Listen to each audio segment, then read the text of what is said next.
Diagnostics, we have a customer's car in the workshop today. It's in for a service, and we're getting the oil light come on. I'm just going to show you.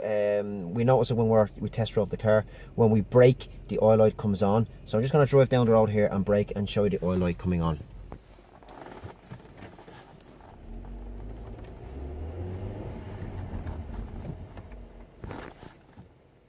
Now you see a little display there is your oil light, and I'm going to turn the engine off because it's not good.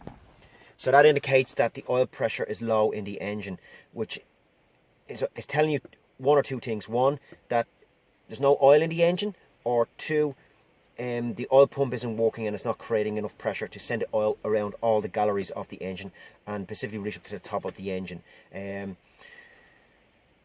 I have a feeling that there's no oil in this engine, so I'm going to go into the workshop and I'm going to dip it for oil. But ultimately, if you see this light come on your dash, pull the car in and turn the engine off. Don't do the typical, I'm only 5 minutes from home. In that 5 minutes, you can do an awful lot of damage and destroy your engine fairly quickly.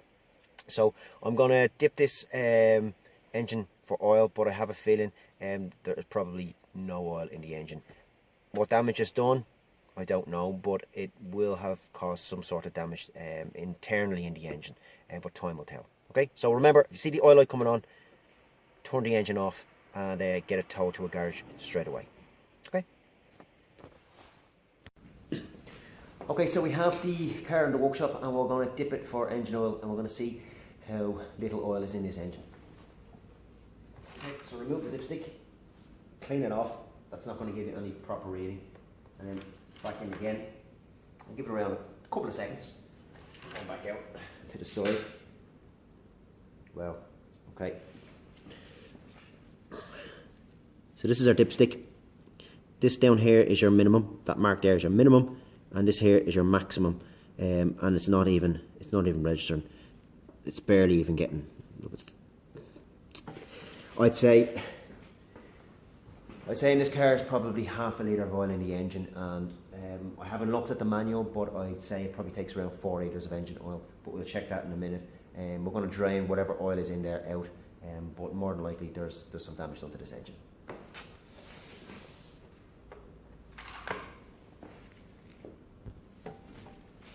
Okay, so we're just going to drain out the oil from the engine. The manual says this takes 4.3 litres. That's the sunk bump.